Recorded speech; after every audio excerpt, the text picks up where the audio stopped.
ஆண்டவர் தன்னுடைய சுவிசேஷ பிரசங்கத்தை நடத்தி கொண்டு ஆண்டவர் போகும் பொழுது நாயின் என்கிற ஒரு ஊருக்குள்ளாய் ஆண்டவர் பிரவேசிக்கிறார். இந்த ஊருக்குள்ளாய் பிரவேசிக்கிற அந்த எல்லைக்குள்ளே போகும் பொழுது அங்கே அடக்கம் பண்ணுவதற்கு ஒரு பாடையை அவங்க எடுத்துட்டு வராங்க. அவங்களோடு கூட ஊரார் ஜனங்கள் எல்லாம் அவங்க கூட வராங்க. வெகு ஜனங்கள் இந்த சகோதரி அழுவதை பார்த்து அவர்களுக்கு ஆறுதல் சொன்ன வந்த அநேக கூட்டத்தார், அந்த சொந்த ஊர் ஜனத்தார், இப்படி அநேக திரள் கூட்டமான ஜனம் இந்த பாடைக்கு பின்பதாய் வந்து கொண்டிருக்கிறது. இவளுக்கு இருந்ததோ ஒரே ஒரு மகன்தான் இருந்தான். இந்த ஒரு மகன் வைத்திருந்த இந்த ஸ்திரீக்கு கணவனும் இல்லை, அவள் கைம்பெண்ணா இருந்தாள். தனக்கென்றிருந்த ஒரே ஒரு ஆசீர்வாதம், தனக்கென்றிருந்த ஒரே ஒரு சொத்து, தன்னுடைய குமாரன் மரித்து போனான்.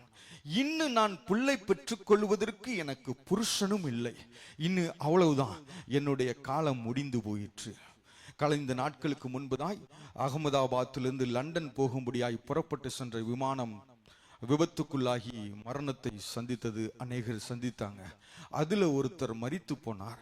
அவனுடைய தகப்பனார், அந்த மரித்து போன சகோதரருடைய தகப்பனார் சொல்லுகிறார், என் புள்ள மரிச்சு போனா இன்னும் நான் வாழ்ந்து பிரயோஜனம் இல்லை, இன்னொரு ஃப்ளைட்டு என் மேல மோதி மரித்தால் நலமாயிருக்கும் சொல்லி அவர் சொல்லுகிறார். அதே போல இந்த சகோதரியும் எனக்கென்று இருந்த ஒரே ஒரு புள்ள மரிச்சு போனா இன்னும் நான் என்ன செய்வது என்று சொல்லி தெரியாதபடி அவள் அழுது கொண்டு போகிறாள். எல்லாரும் வந்து ஜனத்துல அநேகர் இவள் அழுகும் பொழுது அவளுடைய கண்ணீரை தொடச்சு விட்டுருப்பாங்க. நீ அழாதன்னு சொல்லி அவளுடைய கண்ணீரை தொடச்சு விட்டுருப்பாங்க. இப்படி அவளுடைய கண்ணீரை துடைப்பதற்கு அநேக கரம் அங்கே இருந்தது. மரித்து போன தன்னுடைய குமாரனை தூக்கி கொண்டு போவதற்கு, அந்த பாடையை எடுத்துட்டு போவதற்கு அநேகர் அங்கே வாலிபர்கள் தங்களுடைய கரங்களை அங்கே கொடுத்தார்கள். இப்படி அநேகர் தங்களுக்கு உதவிகளை செய்தார்கள். இன்னும் ஒருவேளை ஒரு சிலர் என்ன செய்திருக்கலாம், தங்களுடைய பினான்சியலா தங்களுடைய பணத்தை அவங்களுக்கு கொடுத்து அவர்கள் தங்களுடைய கரத்தை நீட்டி அங்கே உதவி செய்திருக்கலாம். இப்படி அநேகர் தங்களுடைய கரத்தை இந்த கைம்பெண்ணுக்கு அவர்கள் கொடுத்தார்கள். இப்படி அவர்கள் இந்த நாயினூர் உதவி இந்த ஊரிலே கடைசி எல்லைக்கு அவர்கள் போகும் பொழுது ஆண்டவராகிய இயேசு கிறிஸ்து அங்கிருந்து வருகிறார். அங்கிருந்து அநேகர் வரும் பொழுது ஆண்டவருடைய கண்கள் இந்த அழுது கொண்டிருக்கிற அநேகரில் கரெக்டா அந்த மகனுடைய தாயை மட்டும் ஆண்டவருடைய கண்கள் பார்த்தது. அநேகர் வர்றாங்க, திரள் கூட்டமான ஜனங்கள் வர்றாங்கன்னு சொல்லி வேதத்தில் எழுதி இருக்கிறது. இப்படி திரள் கூட்டமாய் வருகிற அநேக கூட்டத்தார்ல தூக்கிட்டு போறவங்க வராங்க, அழுகிறவங்க வராங்க, துக்கப்படுறவங்க வராங்க. இப்படி எந்த திரள் கூட்டத்தான இந்த ஜனத்துல அழுது கொண்டிருக்கிற தாயை மட்டும் ஆண்டவருடைய கண்கள் பார்த்தது. இங்க பார்த்து ஆண்டவர் செய்தாரு, தூக்கி கொண்டு வருகிற பாடையை ஆண்டவர் தொட்டார். பாடையை தொட்ட மாத்திரத்தில் இந்த பாடையை எடைக்கு வைத்த உடனே இங்க மரித்து போன இந்த குமாரன் எழும்ப ஆரம்பித்தான். இந்நாள் வரைக்கும் ஒரே ஒரு பிள்ளை என்று சொல்லி செல்லமாய் வளர்த்த இந்த குமாரனை விட்டுவிட்ட இவன் செத்து போனான், இனி நான் என்ன செய்வேன் என்று சொல்லி ஏங்கிக் கொண்டிருந்த இந்த தாயும் நடந்து போகும் பொழுது ஆண்டவருடைய கரம் பாடையை தொட்டது. பாடையை தொட்ட உடனே பாடையிலே படுத்திருந்த இந்த குமாரன் எழுந்தான்.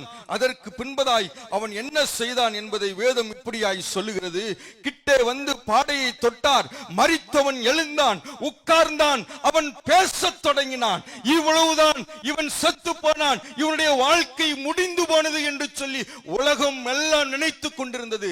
ஆனால் ஆண்டவருடைய கரம் செத்து போன சடலத்தை தொட்ட மாத்திரத்தில் சடலம் எழும்ப ஆரம்பித்தது, எழும்பி நின்று பேச ஆரம்பித்தது. தமிழ் வேத புஸ்தகத்திலே இப்படியாய் எழுதி இருக்கிறார்கள். ஆனால் இதை மொழிபெயர்க்கப்பட்ட மூல பாஷையிலே இப்படியாய் சொல்லுகிறார்கள். He started to proclaim the word of God. He started to pray. He started to worship என்று சொல்லி எழுதி இருக்கிறாங்க.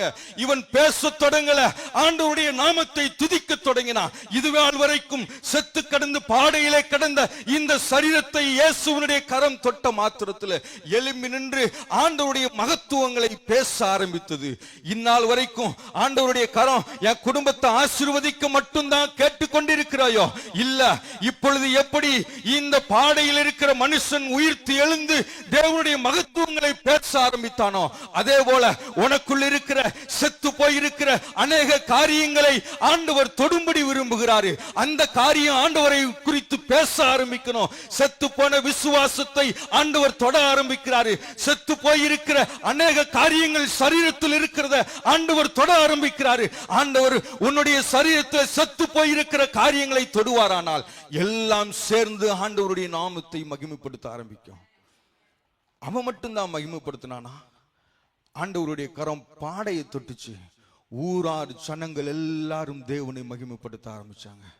எந்த ஒரு இடத்துல ஆண்டவருடைய கரம் படுதோ, எந்த ஒரு இடத்துல ஆண்டவருடைய கரம் செயல்படுகிறதோ, அந்த இடத்துல தேவனுடைய நாமம் மகிமைப்படும். நம்ம வீட்டுக்கு தேவனுடைய அந்த பாடையை தொட்ட தேவனுடைய கரம் வேணுமா? அந்த கரம் என் வீட்டுக்குள்ள வந்துச்சுன்னா எழுந்து பேச தொடங்கினதை போல இந்நாள் வரைக்கும் ஊமையாயிருந்த என்னுடைய வாய்களும் தேவனுடைய நாமத்தை மகிமைப்படுத்தும். இந்நாள் வரைக்கும் பேச முடியாதபடிக்கு என்னிடத்துல அடக்கி வைத்திருந்த சகல பாவங்களையும் ஆண்டவர் கழுவி என்ன பேச வைப்பாரு.